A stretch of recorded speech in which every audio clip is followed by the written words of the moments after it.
Bell बजाओ और समा की खबर से बाखबर हो जाओ। तो इससे क्या होगा? खबरें हो या रीएनएक्टमेंट या हो सुबह सवेरे के टोटके, समा की खबर चाहिए तो बेल बजाइए।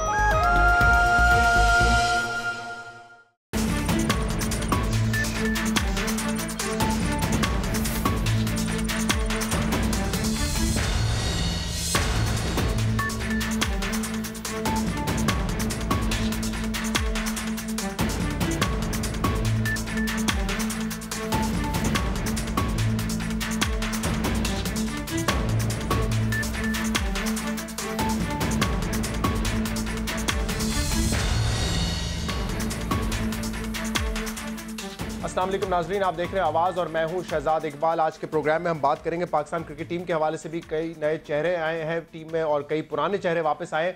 लेकिन सबसे पहले हम बात करेंगे साबिक सफ़ीर हुसैन हक्कानी के आर्टिकल की, जिस पर आज भी बहस हो रही है पार्लियामेंट में। आज भी इस पर डिबेट हुई और ख्वाजा आसिफ साहब ने, डिफेंस मिनिस्टर ने ये कहा है कि इस आर्टिकल के बाद तहकीकात करवानी चाहिए, क्योंकि इसमें उन्होंने बड़ी अहम बातें की हैं और ऐसे शख्सियात पे इल्ज़ाम लगाए जो कि उस वक्त बड़े अहम ओहदे पे थे। यानी कि वो बात कर रहे हैं सदर पाकिस्तान, उस वक्त के सदर पाकिस्तान आसिफ अली जरदारी साहब की और प्राइम मिनिस्टर यूसुफ रजा गिलानी साहब की। ख्वाजा आसिफ का कहना है कि इन्वेस्टिगेशन होनी चाहिए पार्लियामेंट्री कमीशन के तहत, क्योंकि ये मामला जो है वो कौमी नेशनल सिक्योरिटी का मामला है और इस मामले को मुकम्मल तौर पे जो है वो तहकीक होनी चाहिए।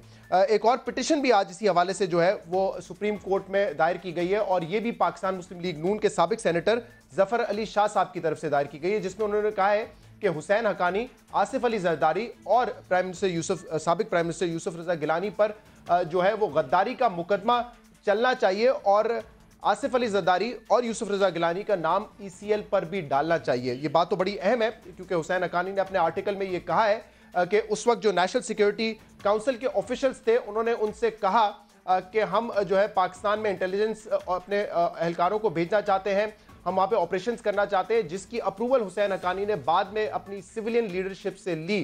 तो तहकीकात यकीनन होनी चाहिए, लेकिन तहकीकात इसके साथ साथ कि CIA ऑफिशियल्स पाकिस्तान में कैसे आए इसकी भी होनी चाहिए, कि उसामा बिन लादेन पाकिस्तान में कैसे आया था और उस पर बाकायदा एक कमीशन बनाया गया था।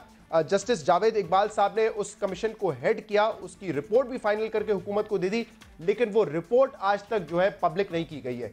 कुछ अरसे पहले चौधरी निसार साहब ने ये कहा भी था कि मैं खुद जाऊंगा वजीर आजम साहब के पास और उनसे कहूंगा कि इस रिपोर्ट को पब्लिक कीजिए। क्या कह रहे थे चौधरी साहब, सुनिए जरा।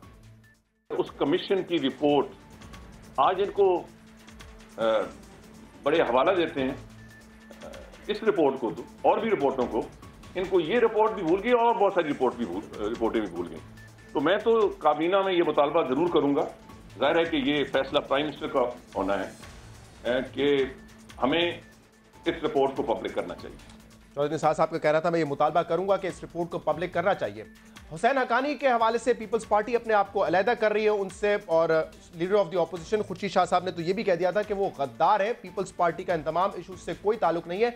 लेकिन दीगर जो सियासतदान है, सियासी लीडर्स हैं, वो इस हवाले से क्या कह रहे हैं, उनसे भी हमने पूछा, सुनिए।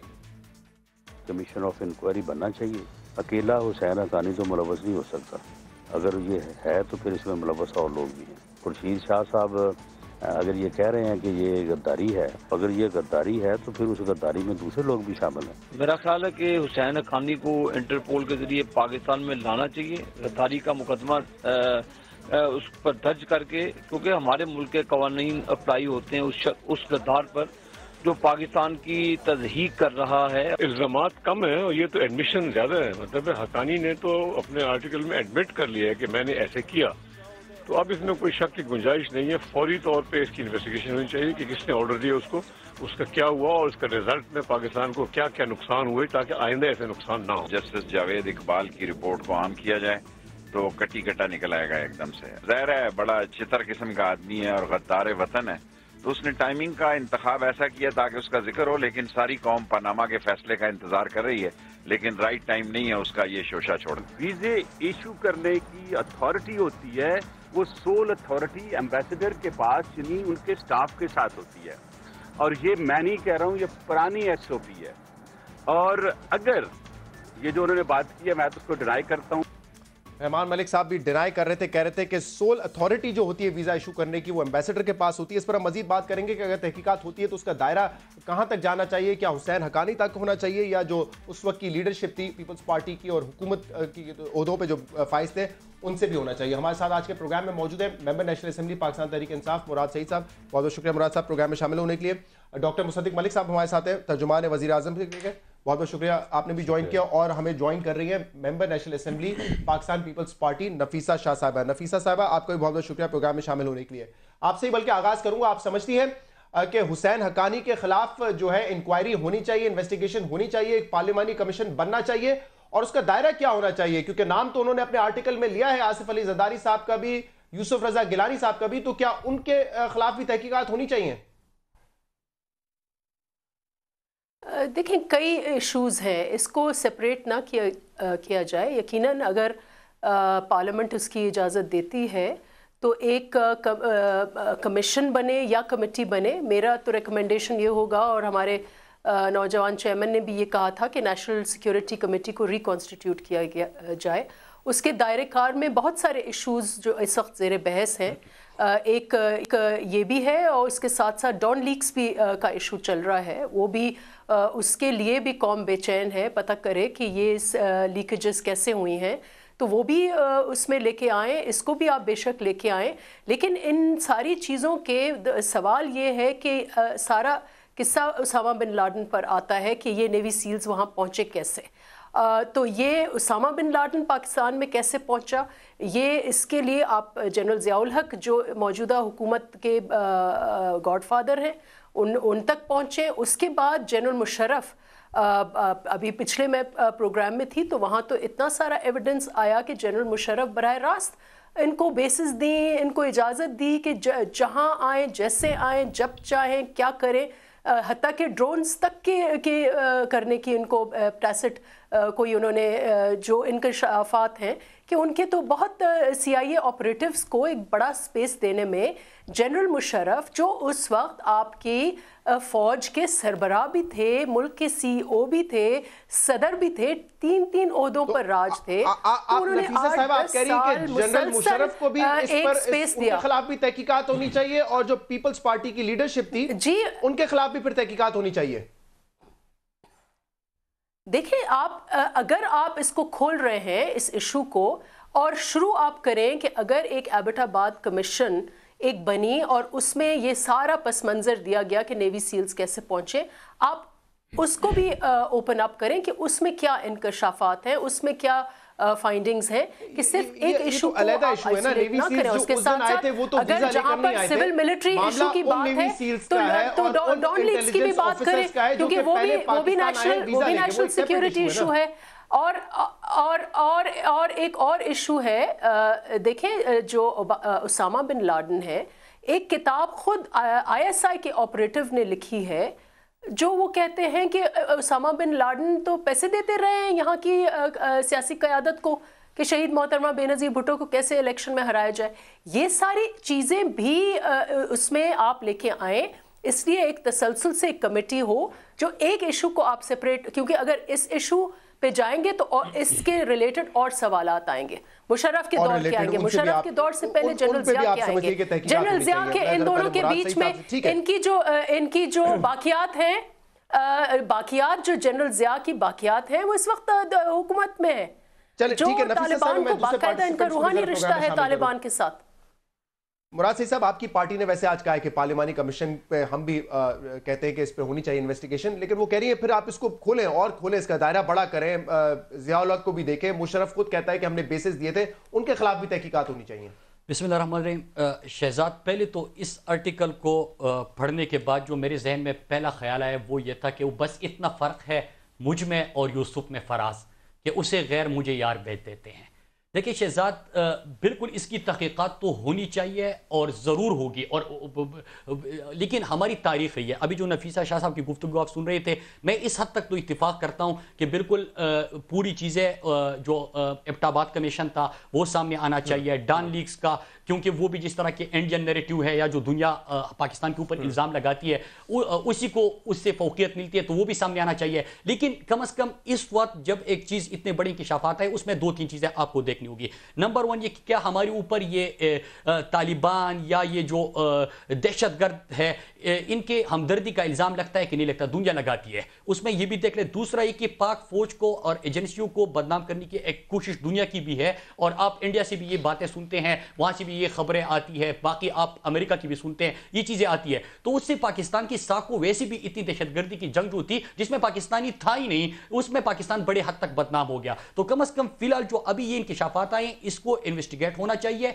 एबटाबाद कमीशन की रिपोर्ट मंजर आम पे आनी चाहिए, और उसके साथ साथ जो डान लीक्स आप इसको देखिए, और फिर वो जो डान लीक्स की खबर थी फैब्रिकेटेड थी, जो स्टोरी थी, जो कहा गया, लेकिन कम अज़ कम उसी मौकफ को इससे फोकियत मिली जो दुनिया पाकिस्तान के ऊपर इल्जामात लगाते हैं, तो उसको भी होना चाहिए। लेकिन जिस तरह के हम कोई भी इशू पाकिस्तान के अंदर शुरू करें शहजाद, हमारी बदकिस्मती क्या है, हम शुरू करते हैं 1947 से कि वो भी था, फिर ये भी हुआ। आप इवन एहतिसाब की बात, ये वाला मामला हुसैन हक्कानी और जिन लोगों का उन्होंने नाम लिया है उन तक रहना चाहिए। दायराकार इसलिए बढ़ेगा कि उसने खुद अपने आर्टिकल में उस वक्त के प्राइम मिनिस्टर यूसुफ रजा गिलानी का, उस वक्त के प्रेसिडेंट जरदारी का, इन लोगों के नाम लिए हैं, जिनके नाम लिए गए, तो उनको भी इन्वेस्टिगेट होना चाहिए। लेकिन कुछ देर पहले मैं अभी हुसैन हक्कानी को खुद भी सुन रहा था, जिस तरह की मतलब वो गुफ्तगू कर रहा था कि मैं पाकिस्तान आने को तैयार नहीं, कोई अगर मेरे पास आना चाहते हैं, बाकी ये गद्दारी का फतवा लगाना आसान है, इस तरह कुछ नहीं है। मतलब उसकी जो कॉन्फिडेंस की वजह से उसने कुछ किया ही नहीं है। लेकिन एक चीज को हमें देखना होगा, हम जब यहां से बंदा भेजते हैं उसमें हुकूमत का भी कोई ना कोई किरदार तो होता है कि हम जब अपना सफीर भेज रहे हैं, तो ये जो आर्टिकल है, मतलब हमने तो एजेंट भेजा था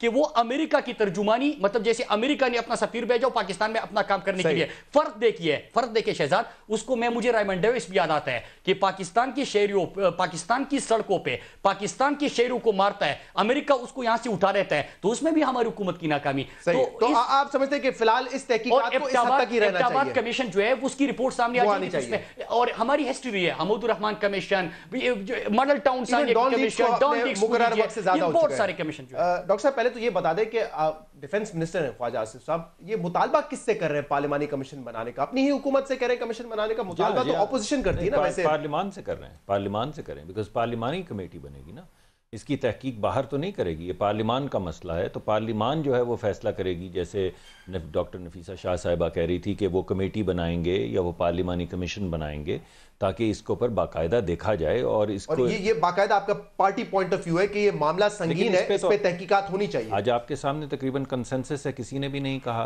ये अभी सब पार्टियां बैठी हुई हैं यहाँ पर, एक पार्टी ने भी नहीं कहा कि नहीं होनी चाहिए इसको। लेकिन पीपल्स पार्टी ये तो नहीं कह रही नहीं होनी चाहिए, वो कह रहे हैं फिर इसका दायरा आप बढ़ाएं, फिर मुशर्रफ को भी इसमें लाएं, ज़ियाउल की बाकियात को भी इसमें लाएं। जहाँ पे जाएगा वहीं पे जाएगा ना। अभी तो एक बड़ा क्लियर मौक़िफ़ है उन्होंने लिया है, और हम मनोअन हुसैन हक्कानी साहब की बात नहीं मान रहे हैं। हम ये कह रहे हैं कि उन्होंने एक बड़ा संगीन इल्ज़ाम लगाया। इल्ज़ाम की नौइयत क्या है? वो ये कह रहे हैं कि पाकिस्तान में एस्पियोनाज करने के लिए वहाँ से जो एजेंट थे, मैंने हुकूमत के ईमा पे, इस्लामाबाद के ईमा पे उनको वीज़े दिए और वो आके ठहरे। फिर आपको याद होगा यहाँ पे एक FIR भी कटी थी कि 450 वेपन्स के लाइसेंस जो हैं वो इशू किए गए। उस वक्त इंटीरियर मिनिस्टर साहब ने, इस्लामाबाद में FIR कटी थी, जो इन्हीं ऑपरेटिव्स को वो गन्स दी गई लाइसेंस के ज़रिए। वो एक FIR थी, हो सकता है गलती हो, लेकिन जो उन्होंने इल्ज़ामात लगाए हैं वो बड़े संगीन इल्ज़ामात हैं। और संगीन होने की वजह सिर्फ पीपल्स पार्टी का नहीं है, मामला जमहूरियत का है, क्योंकि उन्होंने इल्ज़ाम जमहूरियत पे लगाया है। वो ये कह रहे हैं कि जमहूरी हुकूमतें जो हैं वो इस तरह बिहेव करती हैं, और वो इस्टेब्लिशमेंट यानी अपने ही मुल्क की जो एजेंसीज़ हैं, जो करती हैं इंटेलिजेंस, यानी उनसे मावरा, उनसे छुप के, उनको सर्कमवेंट करके ये वीज़े दिए गए, ये उन्होंने इल्ज़ाम लगाया है।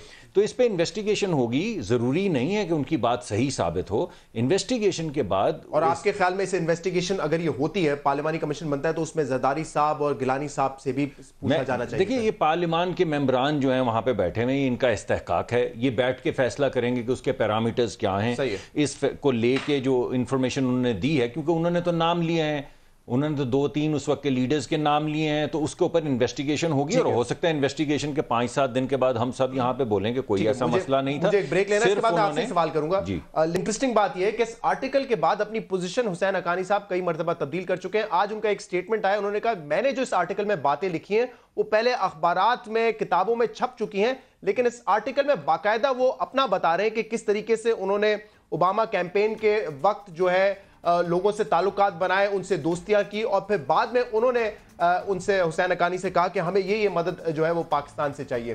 ایک بریک لیں گے پروگرام میں, اس کے بعد مزید بات کریں گے اس پہ. ہمارے ساتھ رہیے گا.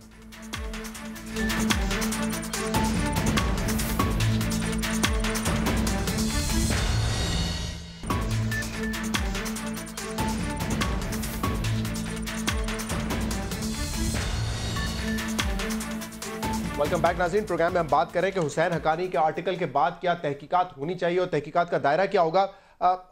نفیسہ صاحبہ, پیپلز پارٹی ڈسٹنس کر رہی ہے, اور صرف ڈسٹنس نہیں کر رہی حسین حقانی سے.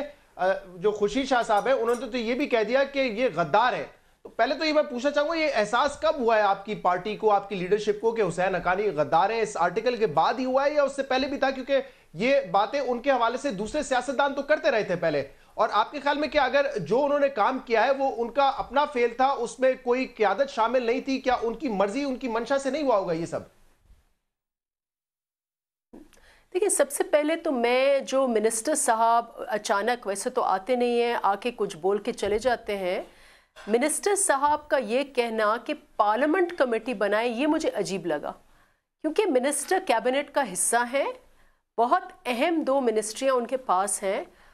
پرائم منسٹر نے ابھی commission of inquiry bill government نے پاس کرایا ہے, خود اٹھا کے کیبنٹ نے کیوں نہیں فوراً فیصلہ کر دیا کہ ہاں جی ہم کمیشن بناتے ہیں. انہوں نے بات کی کمیٹی کی, انہوں نے کمیشن کی بات نہیں کی. وہ پارلیمنٹ کا پروگیٹو ہے, وہ بحث ہو, پارلیمنٹ اس کو ایک نیشنل سیکیورٹی کمیٹی بناتی ہے یا ایک اسپیشل کمیٹی بناتی ہے. ایک حکومت کا ارکان جا کے آپ اپنی کمیشن بنائیں. جہاں تک آپ نے حسین حقانی کی بات کی, جیسے ہی میمو گیٹ کا واقعہ ہوا, دیکھیں غداری کا مجھے نہیں پتا کہ خورشید شاہ نے غداری کا ان کو کہا ہے یا نہیں کہا, میں نے ان کی کلیئر بات نہیں سنی, لیکن امیڈیٹلی آفٹر میمو گیٹ ان سے ریزگنیشن لیا گیا. اس کے بعد پارٹی کے ساتھ ان کا کوئی تعلق نہیں رہا. تو یہ بیٹھ کر لنک کرنا, کہ اگر لنک کریں گے تو میں بھی لنک کر سکتی ہوں کہ بھائی وہ تو نواز شریف کے بلو آئیڈ بوائے رہے, وہ تو جماعت اسلامی کے بلو آئیڈ بوائے رہے. کون سی جماعت ہے جن سے ان کا تعلق یا ان کے نہیں رہے؟ تو یہ کہنا کہ وہ, اور پھر اٹھا کے وہاں پر پرائم منسٹر اور زرداری صاحب کا نام لینا, یہ تو لگتا ہے کہ یہ ڈان لیگ سے توجہ ہٹانے کے لیے منسٹر صاحب آج اٹھ کھڑے ہوئے. اچھا, کہ ڈان لیگ سے توجہ ہٹانے کے لیے آج شیخ رشید صاحب کہہ رہے تھے پناما لیگ سے توجہ ہٹانے کے لیے اس ایشو کو اتنا طول دی جا رہی ہے. لیکن ابھی تو کنسنسس ہے, یہ بھی ہو سکتا ہے, صاحبہ نے خود بھی کہا ہے کہ انویسٹیگیشن ہونی چاہیے. تو ہم تو کوئی ایسی بات نہیں ہونی چاہیے, لیکن گورنمنٹ خود کیوں نہیں کر رہی؟ گورنمنٹ خود کیوں نہیں کمیشن بنا رہی؟ کوئی حرج نہیں ہے. گورنمنٹ کیوں نہیں کرے گی؟ پریشر ٹیکٹک کے طور پہ تو نہیں استعمال کر رہے کہ ملٹری کورٹس کا معاملہ ہے, پناما ہے, ڈان لیگ سے. نہیں, ایسی کوئی بات نہیں. آپ بے شک پارلیمان, اگر آپ پارلیمان نہیں یہ کام کرنا چاہتی تو بے شک نہ کرے, پھر ایگزیکٹو اپنا کام خود ہی کر لے گی. انہوں نے تو یہ کہا ہے کہ پارلیمان کے اندر یہ فیصلے, یہ تمام ڈسکشنز, جیسے پہلے بھی کئی ڈسکشنز جو ہیں یہی فیصلہ کیا جاتا ہے کہ پارلیمان میں لے جائیں. اگر پارلیمنٹری لیڈرز یہ کہہ رہے ہیں کہ نہیں ہمارے پاس یہ مت لائیے تو ٹھیک ہے, کوئی حرج نہیں, ایگزیکٹو فیصلہ کر لیں. ایگزیکٹو فیصلہ کرے گی تو ایگزیکٹو میں کیا فیصلہ بنائیں گے؟ جو میں بڑی بات کر رہا ہوں, میں یہ کہہ رہا ہوں, کوئی بات ممبر آف, پہلی بات یہ ہے کہ وہ ممبر آف پارلیمنٹ ہے, اس وجہ سے کہہ رہے ہیں. دوسری بات یہ ہے کہ اگر آپ معترض ہیں تو آپ کھل کے کہہ دیجئے ہم معترض ہیں. اگر آپ نہیں ہیں معترض تو پھر جھگڑا کاہے کا ہے؟ جب یہ بھی یہی کہہ رہے ہیں کہ بننا چاہیے, ہم بھی کہہ رہے ہیں, خورشید شاہ صاحب بھی کہہ رہے ہیں, تو پھر نفیسہ صاحبہ کو لیکن وہ کہہ رہے ہیں کہ اس کا سکوپ ضرور کر لیں, پارلیمان فیصلہ کرے کہ جو بھی سکوپ ہے. میں کہہ رہی ہوں کہ پارلیمنٹری کمیٹی کے پاس ایک جو کمیشن انکوائری ایکٹ ابھی انہوں نے پاس کیا ہوا ہے, اس کی تھرو یہ اگر کمیشن بنانا چاہے تو حکومت خود بنا سکتی ہے, بن جائے گا. نمبر 2 کمیٹی کا یہ کہ پھر سپیکر اور پارلیمانی جماعتیں جتنی ہے وہ بنا سکتی ہے. لیکن اس بات پہ سب متفق ہے کہ آپ اس کی انکوائری کریں, جس کے نام آئے ہیں ان کو انویسٹیگیٹ کرے, ان سے پوچھے, کیونکہ یہ پاکستان کی سالمیت کی بات ہے. اور یہ ہمیشہ سے شہزاد یہ ہمیشہ ہوتا رہے. پاکستان میں مسئلہ یہ کہ کبھی ہمارا کوئی ٹروتھ اینڈ ریکنسیلیشن پوری دنیا میں ہوتا ہے, ہمیں ماضی کا جو ایونٹ گزر جاتا ہے کبھی کسی چیز کی تہ تک پہنچتی نہیں ہے, اور اس طرح قومیں ملک اس طرح نہیں چلتے. لیکن اس کے ساتھ ساتھ اس بات سے میں اتفاق کرتا ہوں کہ جو ڈان لیگز ہے اس کا ٹائم پورا ہو چکا ہے. وہ بھی پاکستان کے خلاف ایک سٹوری چھاپی گئی تھی یا چپوائی گئی تھی یا جھوٹ پہ مبنی تھی, لیکن پاکستان سے اس کو نقصان ہوا, لہٰذا اس کی بھی ابھی تک رپورٹ منظر عام پہ آنی چاہیے تھی. اور میرے خیال سے سمجھ نہیں آ رہی کہ مختلف جو باتیں اسلام آباد کے اندر ہو رہی ہے کہ وہ کیوں ڈیلے کر رہے ہیں, تو یہ اس سے نقصان ہی ہوتا ہے. صحیح کہہ رہے ہیں ڈاکٹر صاحب لیکن یہ مجھے بتائیں، یہ چودھری نثار صاحب نے تو چند مہینے پہلے بھی کہا تھا کہ ہم جو ہے ایبٹ آباد کمیشن رپورٹ کو پبلک کریں گے، میں خود کیبنٹ پہ یہ ایشو کو اٹھاؤں گا، کیوں نہیں کر رہے؟ وجہ کیا ہے؟ میرا خیال ہے کہ یہ بڑا اپرچون مومنٹ ہے، کیونکہ اس کے ریمیفیکیشنز ہیں نا. یہ جو اس وقت بات ہو رہی ہے حسین حقانی صاحب کی، یہ پہلے اس رپورٹ کے اندر اس کے اوپر کچھ انویسٹیگیشن ہو چکی ہے. آج تو انہوں نے بڑا برملا کھل کے الزام لگا دیے اس وقت کی سیاسی قیادت پہ، زرداری صاحب پہ اور گیلانی صاحب پہ. تو یہ انویسٹیگیشن پہلے ہو چکی ہے. تو جب یہ دائرہ کار طے ہو جائے گا، مثلا اگر پارلیمان کہتی ہے کہ دیکھیں ہم اس کو انویسٹیگیٹ کرنا چاہتے ہیں، اگر وہ نہیں بھی ہوتا اس کو چھوڑ دیں حسین حقانی صاحب کے آرٹیکل کو، لیکن اس کے علاوہ بھی وہ رپورٹ اگر حکومت کے پاس ہے اس کو کیوں نہیں پبلک کریں؟ اس میں قباحت کیا ہے؟ مطلب آپ کیا چاہتے ہیں کہ ہر کوئی کیا سرائی کرتا رہے؟ اسامہ بن لادن تھا نہیں تھا، کیسے آئے، فلانا ہوا، کس کی کیا غلطی تھی، اس پہ کیا سرائی ہوتی رہی، ہر کوئی اپنا اپنا سچ مانے؟ جیسے کہ آپ نے پہلے کہا کہ حکومت پہلے بھی یہی لے چکی ہے موقف. اس کے اندر اگر کوئی سیکیورٹی کے ایسے عوامل ہیں، کیونکہ ہر ملک جو ہے وہ اپنی نیشنل سیکیورٹی کی تمام چیزیں جو ہیں وہ عیاں نہیں کرتا. تو آپ کہہ رہے ہیں کہ اگر اس میں کوئی خامیاں ہیں نیشنل سیکیورٹی کی طرف سے تو اس کو اگر پبلک کریں گے تو اس سے کمزور ہوتی ہے آپ کی سیکیورٹی؟ جو بات کہہ رہا ہوں سن لیجئے. اگر کوئی ایسی چیز ہے، کیونکہ مجھے ان عوامل کا پتہ نہیں ہے، اگر کوئی ایسی ہے تو اس کو آپ بلیک آؤٹ کر دیں اور رپورٹ کو منظر عام کر لیں. کر رہے ہیں تو فائدہ کیا ہوگا؟ میں آپ کو یہ نہیں کہہ رہا ہوں کہ ساری رپورٹ منظر عام کر دیں. جس وقت امریکہ کی بھی کچھ رپورٹس جو نیشنل سیکیورٹی کی ہیں، ہر چیز تو نہیں منظر عام پہ آتی. لیکن اگر ہمارے تو منسٹری آف انٹیریئر خود کہہ رہی ہے کہ منظر عام پہ آ جانی چاہیے، تو پھر اس میں جھگڑا نہیں آ رہی کا جواب نہیں ملتا نا کہ کیوں نہیں آ رہی. آ جائے گی آ جائے گی، ہر کوئی کہتا ہے کیوں نہیں آ رہی. یہ سوال ہے. میں اب آپ کو یہ کہہ رہا ہوں کہ یہ تو بڑا اچھا ٹریگر ہے اس وقت. آپ ابھی سارے انہیں سب نے یہ کہا، میں نے تو اس پر میں معترض نہیں ہوا، آپ نے سب نے کہا ہے کہ اس کو بھی لے آئیں. میں نے کہا بہت اچھا ہے، اس دائرہ کار کے اندر یہ بھی آ جائے. ہمیشہ نیشنل سیکیورٹی کے نام پہ بہت ساری چیزوں یہ بات ٹھیک ہے نہیں کرتے، یہ بات ٹھیک ہے مراد سے. جب تک جزا سزا، مطلب اگر کوئی رسپانسیبل تھا، کسی نے مطلب غیر ذمہ داری کا مظاہرہ کیا جس سے ملک کو نقصان پہنچا، تو اس کو تو سزا نہیں دینی. یہ مراد سعید صاحب کی بات میں انڈوس کرتا ہوں کہ ہم اس کو کلیشیڈ طریقے سے استعمال بھی کرتے ہیں، وہ نہیں ہونا چاہیے. میں بالکل متفق ہوں. اور اس سے آپ کے سیکیورٹی ادارے مضبوط ہوں گے اس رپورٹ کے باہر سے کوئی کمزور تو نہیں ہو جائیں گے کہ پتہ چل گیا کہ کہاں پہ غلطی. یہ ان کو فیصلہ کر لینا چاہیے، لیکن ان کی بات سے میں متفق ہوں جو انہوں نے کہا نا کہ ایکسکیوز کے طور پہ استعمال نہیں ہونا چاہیے. ترجمان ہے کب ہوگی رپورٹ، کچھ بتا سکتے ہیں؟ میں آپ کو پتہ کر کے بتا سکتا ہوں، ابھی تو مجھے معلوم، ابھی کوئی ارادہ نہیں ہے، ابھی مجھے معلوم نہیں ہے. نفیسہ شاہ صاحبہ، آپ کی حکومت کے پاس بھی یہ موقع تھا کیونکہ جب یہ رپورٹ کمپائل ہوئی اس وقت آپ کی حکومت تھی، آپ لوگوں نے بھی کبھی پبلک نہیں کیا. کیا ایسا ہے کہ اس رپورٹ میں جس کی وجہ سے اس کو پبلک نہیں کیا جا رہا؟ دیکھیں، ہم تو ابھی کہہ رہے ہیں کہ آپ پبلک کریں، آپ پبلک کریں، اور اسی سے آپ کی بیسس بنے گی کہ اگر آپ کو کمیٹی بنانی ہے پارلیمنٹری، یا آپ کو ایک انکوائری کمیشن بنانی ہے حکومت کے زیر اثر جو ایک بنے گی جس میں ان کے پاس ایگزیکٹو پاورز ہوں گے انویسٹیگیٹ کرنے کے لیے، وہ تو زیادہ پاورفل کمیٹی بنے گی. اس کا بیسس کے لیے ضروری ہے کہ یہ جو رپورٹ ہے وہ آ جائے. لیکن جو پہلے آپ نے سوال پوچھا کہ جب ان کی حکومت تھی، جب آپ کی حکومت تھی ایگزیکٹو، اس سے شاید ہمیں بھی پتہ چل جائے کہ کیا سیکیورٹی کے عوامل ہیں. اس وقت کیوں نہیں کیا گیا؟ مجھے وہ پتہ نہیں ہے، مجھے وہ علم نہیں ہے کہ اس وقت کیا سیکیورٹی ایشوز تھے، کیا پس منظر تھے. ہو سکتا ہے الیکشن کے قریب یہ بنی ہو، مکمل نہ ہو، مجھے کچھ پتہ نہیں ہے. لیکن اس وقت ہماری پارٹی کا یہ موقف ہے کہ آپ لے کے آئیں، اور اس سے آپ کو کلیئر روڈ میپ ملے گا. اس وقت تو گورنمنٹ کے پاس پاورز ہیں نا. تو گورنمنٹ آف دا ڈے جو خود کہہ رہی ہے، منسٹر صاحب کہہ رہے ہیں پارلیمنٹ پہ انہوں نے آ کے گیند جو ہے نا پارلیمنٹ کے کورٹ میں آ کے رکھی ہے. خود لینا جی ذمہ داری، فوراً اس کو بھی کریں ایکسپوز، پارلیمنٹ کے کورٹ میں ہو یا کوئی کمیشن بنا دیں. آپ کہہ رہی ہیں کہ اس کا دائرہ جو ہے وسیع کریں، آپ پیچھے تک لے کے جائیں. چلیں ان کو چھوڑ دیں، وہ چلے گئے. ضیاء الحق صاحب تو ہے نہیں، آپ مشرف صاحب وہ چھوڑ کے چلے گئے. لیکن میں آپ کی جماعت کے اسپیسیفک سوال کروں کہ کیا آصف زرداری صاحب اور گیلانی صاحب تیار ہوں گے پیش ہونے کے لیے اس کمیشن کے سامنے اور بتانے کے لیے کہ ان کا کوئی رول تھا یا نہیں تھا؟ دیکھیں، وہ سب کو پیش ہونا پڑے گا نا آپ. لیکن اس کو آپ کہاں پیش نہیں ہوئے. وہ وزیر اعظم صاحب کو تو آپ نے سپریم کورٹ نے 10 دفعہ بلا کے اور پھر ان کو ہی واز ڈسمسڈ.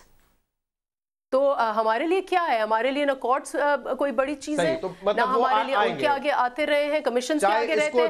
لیکن میں یہ کہہ رہی ہوں کہ خواجہ آصف سے یہ پوچھیں سوال، خواجہ آصف سے یہ سوال پوچھیں کہ پارلیمنٹ جب they have the executive authority تو پارلیمنٹ میں انہوں نے گیند آ کے کیوں پھینکی؟ اگر پارلیمنٹ کو کرنا ہی ہے تو پارلیمنٹ نیشنل سیکیورٹی کمیٹی کو ریکانسٹیٹیوٹ کرے اور یہ ساری چیزیں پوری جنرل ضیاء الحق اور اس کی کوک میں پلی ہوئی جماعتیں، اس کے کوک میں پلی ہوئی لیڈرز، اس میں کوک میں پلے ہوا اسامہ بن لادن، اس کو کس نے پالا، اس سے فنڈز کس نے لیے، یہ ساری چیزیں بھی لے کے آئیں. جی اچھی بات ہے، آپ کو ہنسی آ رہی ہے. الزام جو ہے وہ تو وزیر اعظم اور صدر سے لگا ہے اس وقت کے، اور خواجہ صاحب نے کے اوپر تو الزام لگا نہیں ہے.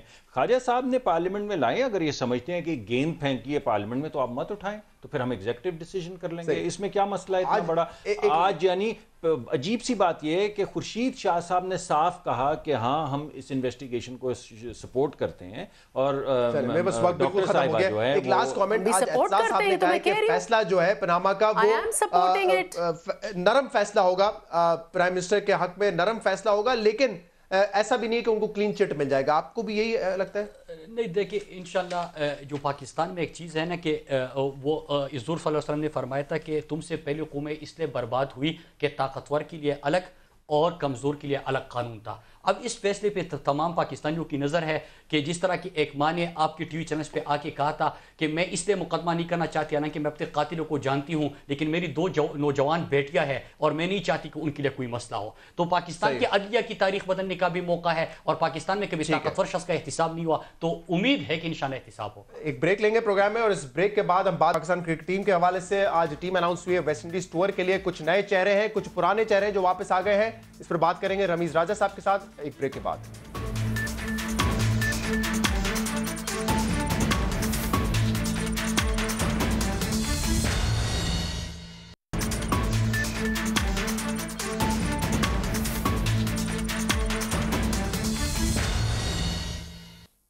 ویلکم بیک ناظرین. اب بات کریں گے پاکستان کرکٹ ٹیم کے حوالے سے. آج ویسٹ انڈیز کے دورے کے لیے ODI اور T20 کی ٹیم کا اعلان ہو چکا ہے، اور بہت اہم تبدیلیاں کی گئی ہیں. ون ڈے ٹیم سے جو ہے اظہر علی کو ڈراپ کر دیا گیا ہے، جو کچھ عرصے پہلے تک کپتان تھے ون ڈے ٹیم کے، اب وہ ٹیم سے باہر ہیں. اس کے علاوہ عمر اکمل اور یاسر شاہ بھی ڈراپ کر دیے گئے ہیں، اور جو لوگ ٹیم میں شامل کیے گئے ہیں ان میں بھی کچھ لوگوں نے کم بیک کیا ہے. کامران اکمل 3 سال کے بعد ٹیم میں واپس آئیں گے. ڈومیسٹک کرکٹ پچھلے 3 سال سے شاندار طریقے سے کھیل رہے ہیں، PSL میں ٹاپ سکورر تھے. اس کے علاوہ احمد شہزاد، انہوں نے بھی 2016 کا جو T20 ورلڈ کپ تھا اس کے بعد پاکستان کرکٹ ٹیم کے ساتھ نہیں کھیلا، ڈسپلنری ایکشن کی وجہ سے ان کو باہر کیا گیا تھا، ان کا کم بیک ہے. اور سہیل تنویر نے بھی کم بیک کیا ہے. چند نئے کھلاڑی، نئے چہرے بھی سامنے آئے ہیں. آج جب انضمام الحق صاحب نے بتایا کہ 5 لوگ جو ہے وہ ڈیبیو کریں گے T20 اور ون ڈے ٹیم میں، جن میں فخر زمان ہے، شاداب خان ہے، محمد اصغر ہیں، فہیم اشرف اور آصف ذاکر. ان میں سے 3-4 کھلاڑی، ان کی کارکردگی اس PSL میں بھی بڑی نمایاں رہی تھی. سوال یہ پیدا ہوتا ہے کہ پچھلے کچھ سالوں سے یہ کوشش کی جا رہی ہے کہ جو ماڈرن سٹائل آف کرکٹ ہے ون ڈے اور T20 میں، اس کو اڈاپٹ کیا جائے. اب وہ وقت نہیں ہے کہ ٹیمز 220 250 کا ٹارگٹ سیٹ کرتی ہیں. ہر ٹیم کوشش کرتی ہے کہ زیادہ سے زیادہ سکور کریں، اور کوشش کریں کہ ہر مرتبہ سکور 300 یا 300 آس پاس ہو. لیکن 2015 کے ورلڈ کپ کے بعد بھی وقار یونس، جو کہ اس وقت کوچ تھے، انہوں نے ایک رپورٹ سبمٹ کی تھی اور کہا تھا کہ ہمیں اس انداز کو بدلنا پڑے گا، ایگریسو کرکٹ کھیلنی پڑے گی، جہرانہ انداز میں کھیلنا پڑے گا. لیکن 2-2.25 سال کے باوجود اس لیول کے کرکٹ اس وقت پاکستان ٹیم نہیں کھیل رہی ہے. تو کیا ان کھلاڑیوں کے بعد وہ ممکن ہوگا؟ کپتانی کی تبدیلی کے بعد وہ ممکن ہوگا؟ اس پر ہم بات کریں گے. ہمارے ساتھ موجود ہیں سابق ٹیسٹ کرکٹر رمیز راجہ صاحب. رمیز راجہ صاحب، بہت بہت شکریہ وقت دینے کے لیے. جی شکریہ. رمیز راجہ صاحب، سب سے پہلے تو ان کھلاڑیوں کے حوالے سے بات کر لیتے ہیں جو کہ ٹیم سے باہر ہوئے ہیں. اظہر علی، جو کہ کچھ عرصے پہلے تک کپتان تھے، ان کو ٹیم سے ڈراپ کر دیا ہے. یاسر شاہ، عمر اکمل کے فٹنس کے مسائل تھے، ان کو ڈراپ کر دیا ہے. آپ کے خیال میں سلیکٹرز کی جانب سے یہ فیصلہ درست ہے، یا اظہر علی کو ابھی بھی پلینگ 11 یا کم سے کم 15 کے اسکواڈ میں ہونا چاہیے تھا؟ دیکھیں، مجھے ذاتی طور پہ افسوس ہوا ہے، اس لیے کہ اظہر علی جو ہے ایک سیلف لیس کرکٹر ہے. PSL میں بھی پچھلے سال آپ نے دیکھا کہ جیسے ہی ان کی فارم گری، وہ کپتان تھے کراچی کنگز کے، انہوں نے اپنے آپ کو ڈراپ کر لیا. تو ایسے لوگوں کی ہم عزت نہیں کرتے ہیں. ان کی ون ڈے میں 40 کی ایوریج ہے، اور مجھے ایسا لگتا ہے کہ 50 اوورز کرکٹ میں جیسے کہ ویسٹ انڈیز کی پچز ہوں گی، وہاں پہ کوئی کھڑے ہونے والا پلیئر ہمیں چاہیے. یہ آپ ایکسپیریمنٹ بے شک کر لیں کہ 1-2 ری سائیکل پلیئرز کو آپ واپس لے کے آ جائیں، بٹ अच्छे लोगों की इस मुल्क में कदर कम है और अजहर अली आज ये जांच गए होंगे। तो आप समझते हैं कि उनको रहना चाहिए, तो वो एक लंबी इनिंग खेल सकते हैं। कामरान अकमल की वापसी हुई है, इसको आप कैसा देखते हैं? डोमेस्टिक क्रिकेट में बहुत अच्छा परफॉर्म किया है, इस पीएसएल में बड़ा जबरदस्त परफॉर्म किया, लेकिन ऑलरेडी सरफराज जो है वो विकेट कीपर भी है, कप्तान भी है। तो क्या आपके ख्याल में स्ट्रेटजी है, क्या कामरान अकमल को एज अ बैट्समैन खिलाया जाएगा या वो एक रिजर्व कीपर की सूरत में जो है उनको शामिल किया गया है? दोनों ऑप्शंस अवेलेबल हैं। मैं ये समझता हूँ कि रिकग्नाइज किया गया उनकी फर्स्ट क्लास की या लिमिटेड ओवर्स क्रिकेट की परफॉर्मेंसेस, और ख़ासतौर पे जो पीएसएल में उन्होंने किया है। मुश्किल सवाल था, मुश्किल सिलेक्शन थी, इसलिए कि आगे नहीं बढ़ रहे हैं कामरान अकमल की सिलेक्शन के साथ। हम एक स्टेगनेंट बैटिंग हमारी हो गई है टैलेंट, और इसीलिए हमें दोबारा से पुराने प्लेयर्स को लेके आना पड़ता है। सिर्फ देखने की बात यह है कि ये कितने इम्प्रूव्ड होके वापस आए हैं, कितना कॉन्फिडेंस है, कितना हौसला, इंटरनेशनल क्रिकेट को किस तरह अपने आप को संभालते हैं। और अगर कीपिंग की ज़रूरत पड़ी, अगर इंजरी होती है सरफराज को, ये कीपिंग भी करेंगे। और अगर फील्डर हैं तो कभी उन्होंने फील्डिंग तो की नहीं है, तो ये भी देखना है कि आउटफील्ड में ये किस तरह से अपना साथ या अपना जो इनका हिस्सा है वो डाल सकते हैं, निभा सकते हैं। रवि साहब, आपको लगता है कि एज अ बैट्समैन इनकी जगह बनती है टीम में, और क्या इससे बेहतर स्पेशलिस्ट बैट्समैन नहीं है जो कामरान अकमल साहब को टीम में लाया गया वापस? देखिए, फॉर्म के ऊपर तो आपको क्रिकेट आपको समझाती है और बताती है कि फॉर्म का इस्तेमाल होना चाहिए, और उसी बेस के ऊपर इनका और सुहेल तनवीर की सिलेक्शन हुई है। मगर ये लॉन्ग टर्म एसेट्स नहीं है, ये एक स्टॉप गैप अरेंजमेंट है। और पाकिस्तान क्रिकेट जो है वो इसी वजह से एक स्टेप आगे लेती है तो 2 स्टेप पीछे ले जाती है। अभी आपने बात की 5 नए प्लेयर्स आए हैं जो डेब्यू शायद करेंगे लिमिटेड ओवर्स क्रिकेट में, उसी तरह से पुराने प्लेयर्स जो हैं वो वापस आके आप उनको एंगेज करते हैं। तो ये हॉच पॉच सी सिचुएशन है। जब तक कि क्लियर डायरेक्शन नहीं मिलती है, आपको पता ही नहीं है कि आपने नए प्लेयर्स के साथ क्या करना है और पुराने प्लेयर्स का क्या रोल होना है इन नए प्लेयर्स की डेवलपमेंट में, क्योंकि उनको तो अपनी फिक्र रहती है कि वो सिलेक्ट होंगे, जब सिलेक्ट होते हैं तो परफॉर्म करें, क्योंकि प्रेशर उनके ऊपर हो जाता है।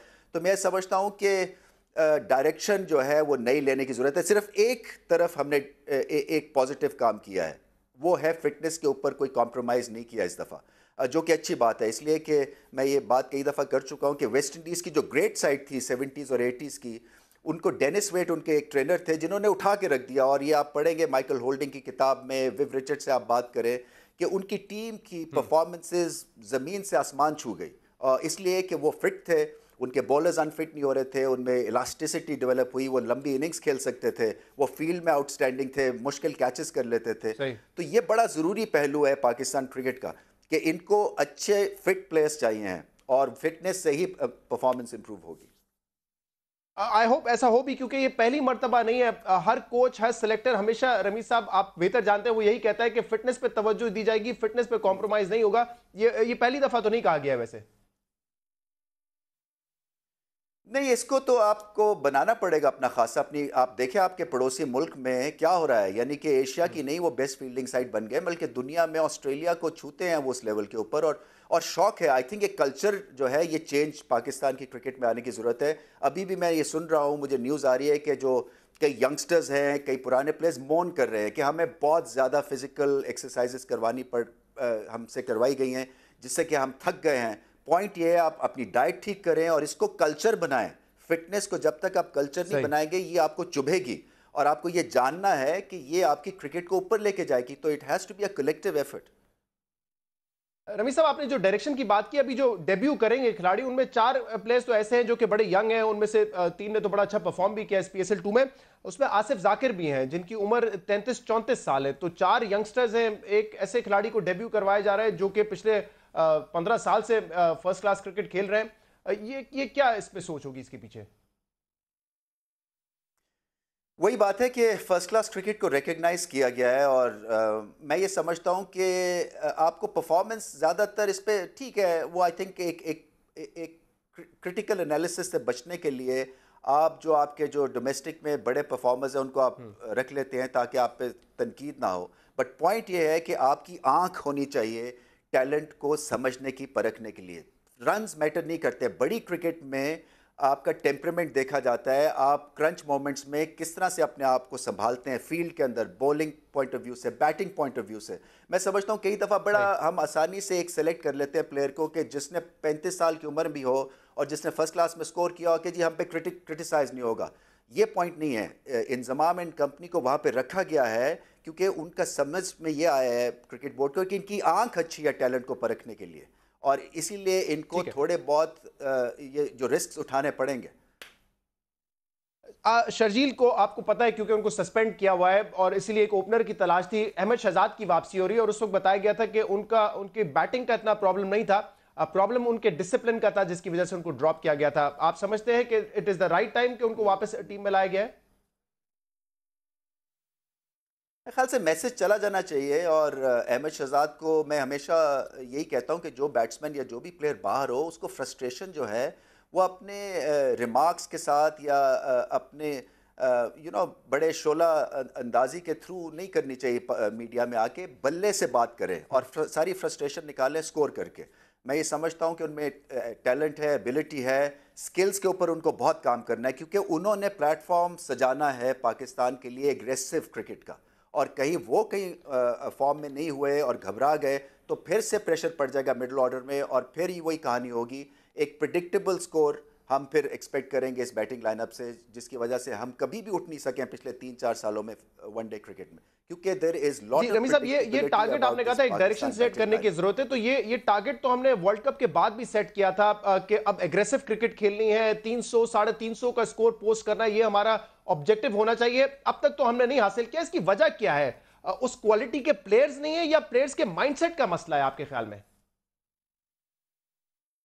देखें, आपको मैं समझता हूं पाकिस्तान की अगर आपने वनडे क्रिकेट को संभालना और बचाना है, अगले साल 2 साल में आपको 10 स्लॉगर्स जिसको कहते हैं, 10 हिटर्स किसी तरह से प्रोड्यूस करने हैं, और आपको हैंड आई कोऑर्डिनेशन जिनकी अच्छी है उनको उठाना पड़ेगा, उनको एकेडमी में डाल के उन पे काम करना पड़ेगा, क्योंकि पाकिस्तान की बैटिंग में नंबर 6 के बाद वो उस तरह से उठान नहीं मिलती आपको, ना ही टॉप ऑर्डर में मिलती है ना ही लेट मिडल ऑर्डर में मिलती है, जहां से आप प्रेशर क्रिएट करते हैं ऑपोजिशन के ऊपर। तो पाकिस्तान को इमरजेंसी नाफिज करनी है कि किस तरह से बिग स्ट्राइकर्स ढूंढे। आजकल जो बिग हिटिंग है, पावर हिटिंग है, वो एक सब्जेक्ट है, उसके स्पेशल कोचेस हैं।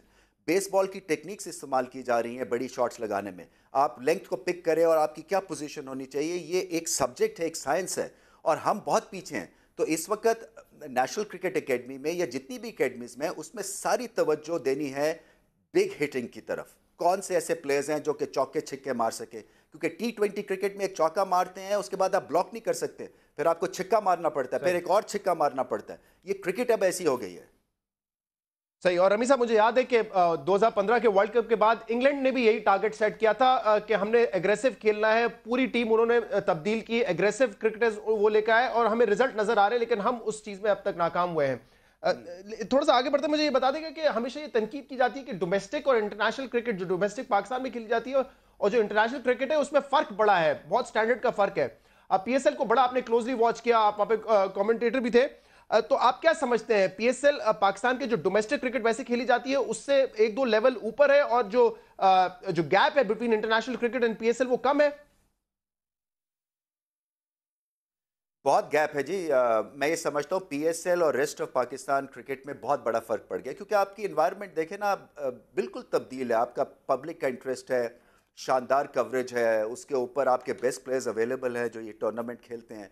मैं तो ये कहूँगा कि पाकिस्तान क्रिकेट को बड़ा स्ट्रॉन्ग डिसीजन लेना है, और मेरा यही उनको एक तजवीज़ होगी कि PSL 4-डे क्रिकेट इंट्रोड्यूस करें। आप यही फ्रेंचाइजेस के थ्रू आप 1.5-2 महीने की सॉलिड 4-डे क्रिकेट खिलाएं, इंटरनेशनल प्लेयर्स यही इन्हीं से कॉन्ट्रैक्ट करें। बेशक क्रिस गेल की 8 में से 3 मैचेस में अवेलेबिलिटी हो, मगर हो उसमें आप अच्छी कवरेज करें, बेस्ट प्लेयर्स अवेलेबल हो, अच्छे कॉन्ट्रैक्ट्स हो, आप एक second tier of payment create करें। अभी इस वक्त PSL में पैसा है या पाकिस्तान क्रिकेट में है, बाकी 6 महीने आपको कहीं पैसा नज़र नहीं आता, कहीं कंपटीशन नज़र नहीं आता, कहीं आपका फॉर एंड अगेंस्ट कोई कंपटीशन नहीं है, लाहौर वर्सेस कराची की कोई एंगेजमेंट नहीं है जिससे कि पब्लिक इंटरेस्ट डेवलप हो। तो आपको किसी ना किसी तरह से ये इंटरेस्ट डेवलप करना है, पैसा डालना है, और ये PSL की जो T20 क्रिकेट है इसको 4-डे क्रिकेट में लेके जाए। तो वन लास्ट क्वेश्चन रमीज साहब, ये स्पॉट फिक्सिंग का जो मामला है रुकने का नाम नहीं ले रहा। पहले 2 प्लेयर्स को सस्पेंड किया गया, खालिद लतीफ और शजील खान, फिर मोहम्मद इरफान, और अब ये पता चला है कि शाहजेब हसन ने भी कहा कि हमसे राब्ता हुआ था बुकीज का। पीसीबी ने तो कहा था कि इस पे कोई रियायत नहीं होगी, कोई कॉम्प्रोमाइज नहीं होगा इन चीजों पे। फिर ये क्यों नजर आ रहा है कि एक इम्तियाजी सलूक हो रहा है? 2 प्लेयर्स को वापस भेज दिया गया, 2 प्लेयर्स को खिलाया, जबकि उन पे भी शक व शुबात है। आप समझते हैं कि सही डायरेक्शन में जा रही है मामला इन्वेस्टिगेशन का? नहीं, मेरे ख्याल से बहुत अच्छा हैंडल किया है, इसलिए कि फौरन एक तो एक्शन लिया गया उन प्लेयर्स के ऊपर जिनके पास इनके पास सबूत थे 100%, और फिर बाद में क्योंकि सबूत डेवलप होने में टाइम लगा, जो मुझे न्यूज़ मिली है, इसलिए फ़ौरन हाथ नहीं डाला गया, और आई थिंक अपना होमवर्क करके और फिर नेक्स्ट स्टेप लिया है, क्योंकि रिपोर्ट ना भी करना उतना ही बड़ा जुर्म है। और ये पाकिस्तान क्रिकेट को साफ़ होना है, इसलिए कि, और ये मुझे पता था हमला होना है, क्योंकि PSL पहले साल में बहुत बड़ा प्रोडक्ट बन गया था और वेस्टेड इंटरेस्ट थे, दुनिया का वेस्टेड इंटरेस्ट था कि किसी तरह इसको नीचे खींचा जाए, और वार्न भी किया गया था। इन माई पर्सनल कैपेसिटी मैंने मीटिंग की थी और कहा था कि इस दफ़ा हमला होना है तो आपको बहुत सख्त इसके ऊपर विजिलेंस की ज़रूरत है, और ये आई थिंक लेट हो गया इस काम में, और मगर अच्छी बात यह है कि टाइमली डिसीजन हुआ है, क्योंकि इसको जितना छुपाएंगे उतनी पाकिस्तान क्रिकेट का बेड़ा गर्क होगा। तो इसको ओपन में आने दें और गंदे अंडे जो है उनको ज़ाया होना है। राइट, बहुत बहुत शुक्रिया रमीज राजा साहब इस सेगमेंट में ज्वाइन करने के लिए। मौजूद थे साबिक टेस्ट क्रिकेटर रमीज राजा साहब। प्रोग्राम यहीं पे ख़त्म करेंगे। आज के प्रोग्राम का जो फीडबैक है वो आप दे सकते हैं हमारे सोशल मीडिया पे। इजाज़त दीजिए, अल्लाह हाफ़िज़।